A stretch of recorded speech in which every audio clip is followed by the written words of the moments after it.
Question number 25 है। 25 में क्या है देख लो। ये इसमें कह रहा है a solid is in the shape of a cone which is surmounted on a hemisphere of same base radius. ठीक है, the curve surface of the hemisphere and the cone are equal, find radius, find the ratio of radius and height. तो कहानी कुछ ऐसी है कि यहाँ पे जो है एक हेमिस्फेयर है। ठीक है, ये हेमिस्फेयर है। इस हेमिस्फेयर के ऊपर एक कोन रखा हुआ है।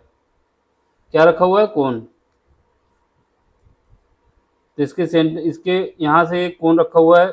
अब आपसे कह रहा है कि ये जो कोन है, इस कोन का सरफेस एरिया और जो हमारा हेमिस्फेयर है इसका सरफेस एरिया, ये दोनों इक्वल हैं। ठीक है, इसके बाद आपको ये बताना है जो रेडियस है हेमिस्फेयर की और जो हाइट है कोन की, इसका रेशियो बताना है, यानी R/H बताना है। ये हमसे पूछा गया है।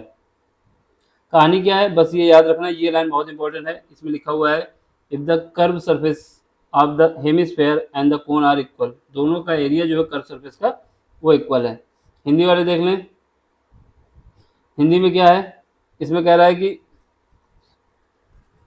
एक ठोस एक शंकु के आकार का है। ठीक है, जो एक समान आधार त्रिज्या के अर्धगोले पर अधरोपित है। ठीक है, यदि अर्धगोले का वक्र पृष्ठ तथा शंकु का वक्र पृष्ठ, हिंदी के लिए ये इंपॉर्टेंट बात है, अर्धगोले का वक्र पृष्ठ और शंकु का वक्र पृष्ठ समान है, तो शंकु की त्रिज्या और ऊंचाई का जो अनुपात है ये हमको बताना है। ठीक है, तो हमको इसका रेशियो बताना है। चलो फिर सॉल्व करते हैं। जैसा कहेगा वैसा डायग्राम बना लेंगे। देखो ये शब्द लिख देना, जो हमको लिखना क्या है कि हम मान लेंगे कि जो हाइट है शंकु की वो है h। ठीक, इसके बाद जो रेडियस है वो हमारी r है। फिर इसके बाद जो इसकी तिर्यक ऊंचाई है, ठीक है, उसको लिख देंगे l है। ठीक, तिर्यक ऊंचाई क्या है? l है। फिर इसके बाद क्या है बाकी लिखवाएंगे यहाँ पर। देखो सबसे पहले हम बनाएं डायग्राम। पहले क्या है हमारे पास हेमिस्फेयर है। ठीक, ये स्फेयर है, ये स्फेयर का आधा भाग है जिसको कटोरा कह सकते हैं। ठीक है, इसके ऊपर हमारे पास एक रखा हुआ है क्या? शंकु रखा हुआ है। शंकु का जो कर्व सरफेस एरिया होता है, जैसे शंकु हमारा ऐसे बनता है तो ये उल्टा करके रखा हुआ है। ये जो है ये सर्किल जो बनता है, ये सर्किल हमारा जो हेमिस्फेयर का सर्किल है उसके उसमें कोलैप्स कर रहा है, यानी दोनों का सेम सर्किल है। ठीक है, इसकी रेडियस क्या है? इसकी रेडियस r है मान लेते हैं। तो ये r है तो ये भी r होगी, यानी ये रेडियस हो गई। ठीक, अब हम क्या मानते हैं? हम ये मान लेते हैं जो हमारा शंकु बना है, जो कोन है, उस कोन की जो हाइट है, इसकी हाइट कितनी मान लेंगे? h मान लेंगे। क्या मान लेंगे? h। सेंटर साइड मानी जाती है। ठीक है, वो क्या है? h है। तो ये h है। ठीक, ये h है।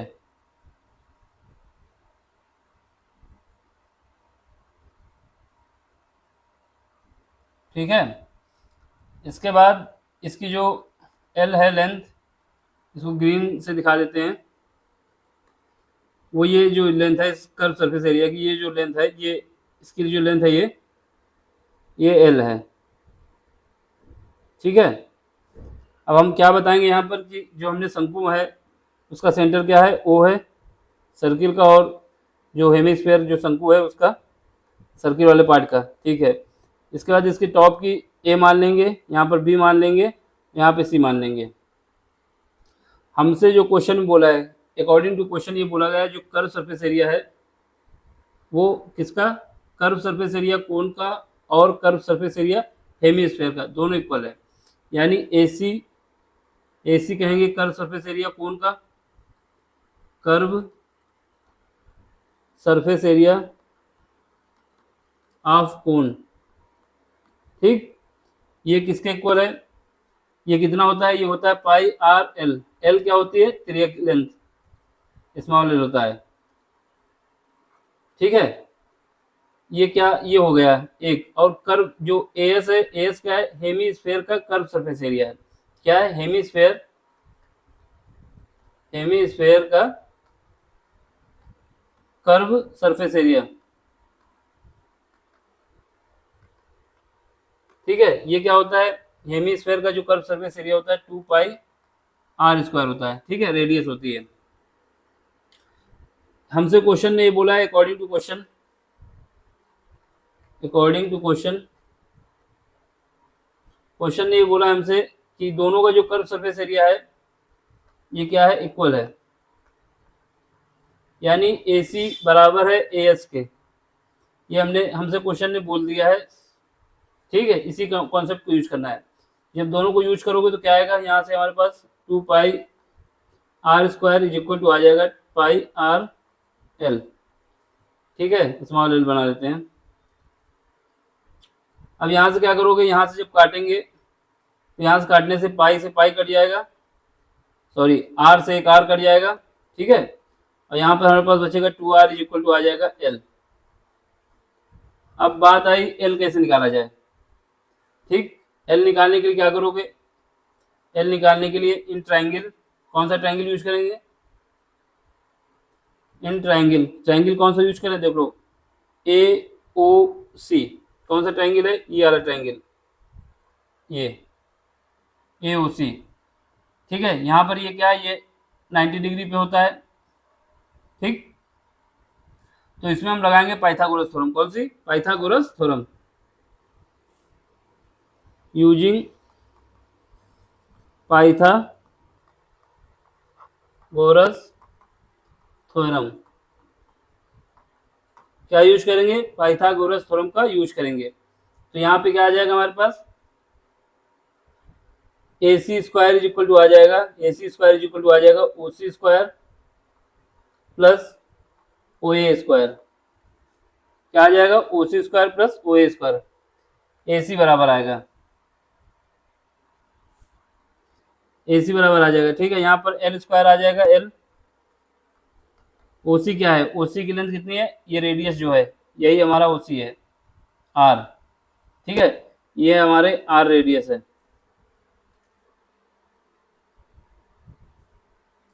तो यहाँ पर आर का स्क्वायर इज इक्वल टू, ये क्या है, ओ ए, ओ ए हमारा क्या है, एच है, यानी एच का स्क्वायर।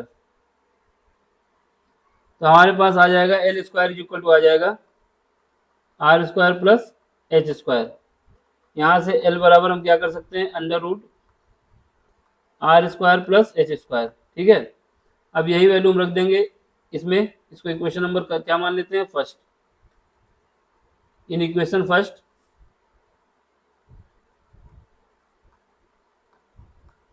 इक्वेशन फर्स्ट में क्या करेंगे, इसको वैल्यू रख देंगे 2r इज इक्वल टू आ जाएगा एल, एल की वैल्यू क्या है, under root R square plus H square, R square plus H square.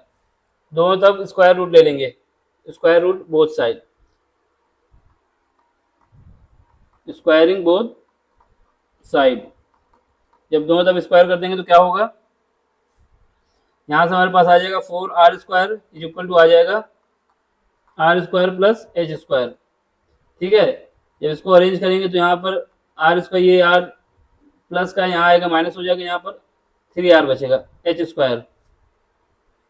इसके बाद r डिवाइड बाई एच, ये क्या हो जाएगा, स्क्वायर लगा देंगे यहाँ पर, ये बराबर हो जाएगा 1/3। यहाँ से हम वैल्यू निकाल लेंगे, r divide by H is equal to आ जाएगा 1/√3। यही हमारा रेशियो है, यही हमसे पूछा गया था। तो हमारा रेशियो के रूप में लिख देंगे r/h, ये आ जाएगा 1/√3। इसको हम कहेंगे आंसर जो हमसे पूछा गया था। बस हमको ये मेंशन कर देना है कि हमने हाइट जो मानी है कोन की h मानी है, रेडियस जो मानी है वो r मानी है। ठीक है, कर्व सरफेस एरिया जो माना है वो AC माना है, इसका कोन का curve surface area of hemisphere S माना है। ये सब हम लिख देंगे, क्या क्या होता है ये दिखा दिया। इसी कंडीशन से ये क्वेश्चन सॉल्व होगा। ठीक, अब देख लो अगला क्वेश्चन, 6 नंबर का क्वेश्चन था, ऐस करो मिल गया। इसका जो अथवा वाला पार्ट है, आर वाला, इसमें क्या है, इसमें है an arc of a circle of radius कितनी है 20 सेंटीमीटर, सबटेंडेड एन एंगल कितना 60 degree at the centre, find the area of the sector form by the arc. जो आर्क बन रही है उसका, एक मिनट, जो आर्क बन रही है उसका हमें क्या बताना है, उस आर्क का एरिया बताना है। एक मिनट को पानी पीना जरा।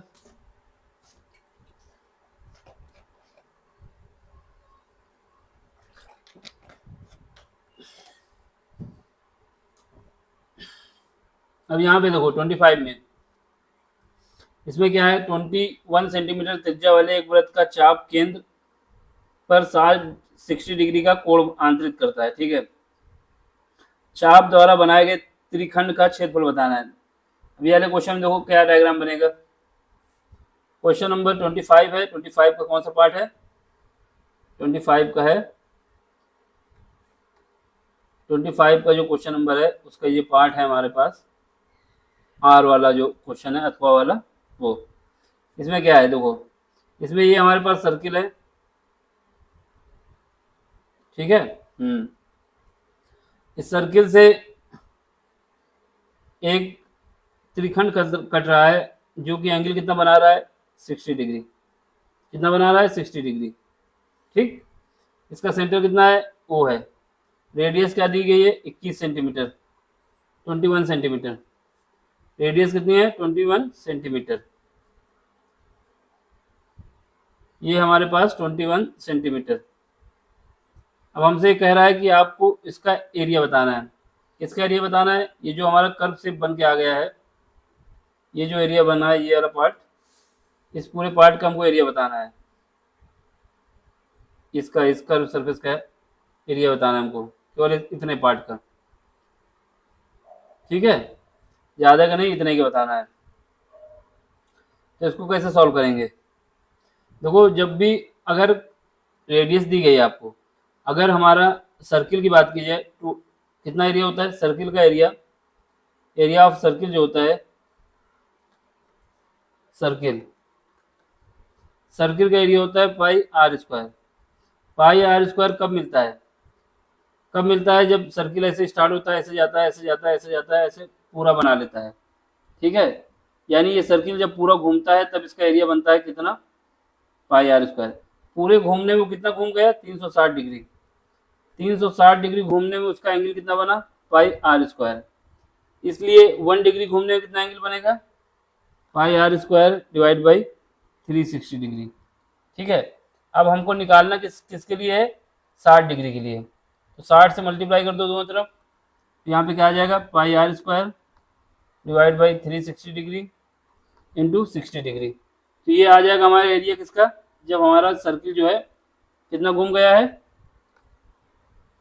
ये एरिया कितना था 360 था, ये एरिया जब आया जब हमारा सर्किल 60 डिग्री घूम जाएगा। बस यही हमारा आंसर है। निकाल दो, 0 से 0 कट जाएगा, 6 से काटेंगे पाई आर स्क्वायर डिवाइड बाई कितना आ जाएगा 36। 36 को जब 6 से काटेंगे तो यहाँ पे 6 बचेगा, कितना बचेगा 6, 60 से काटेंगे तो 6 बचेगा। अब हमें क्या करना है, पाई की वैल्यू कितनी होती है 22/7, ठीक, इंटू 6 तो रहेगा ही नीचे। आर की वैल्यू कितना रखोगे 21 सेंटीमीटर इंटू 21 सेंटीमीटर, इसको काटेंगे कितना कटेगा 3 से, इसको 3 से काटेंगे कितना बचेगा 2, फिर इसका जिसको 2 से काटेंगे 11 बचेगा। तो यहाँ पे क्या है हमारे पास 21 इंटू 11, जब इसको सॉल्व करेंगे 1 जा आ जाएगा 22 और एक 22 एक 23, ये आ जाएगा हमारे पास centimetre square, 231 centimetre square area आ जाएगा। कितना आ जाएगा 231 सेंटीमीटर स्क्वायर। ठीक है, यही हमारा आंसर है। इसमें हमको ये बस बता देना है कि जो रेडियस है हमारे पास वो आर है, एरिया ऑफ सर्किल जो फार्मूला होता है ये लगाएंगे, 360 डिग्री घूमने में 2 पाई जो एरिया कवर करता है पाई आर स्क्वायर, इसलिए 1 डिग्री में जो कवर करेगा कितना करेगा इतना करेगा, इसलिए 60 डिग्री में कितना कवर करेगा इतना। तो ये हमारा आंसर आ जाएगा। ठीक है, ये ऐसे ही सॉल्व करना था। इसमें लैंग्वेज लिख देना बना के, क्या लिखना है कि हम मान लेंगे कि जो एरिया है सर्किल का वो हमारा ए है, एरिया ऑफ 60 डिग्री का ए 60 है, ठीक, और जो रेडियस दी गई है वो हमारा 21 सेंटीमीटर दिया गया है। बस कॉन्सेप्ट लगा के हो जाएगा। इसको ऐसे ही सॉल्व करना है। समझ में आए तो लाइक करें, शेयर करें और सब्सक्राइब भी करें। ठीक, थैंक यू फॉर वॉचिंग। इस सारे लेक्चर को हम कंबाइन कर देंगे तो ये सेट भी पूरा कंप्लीट हो जाएगा।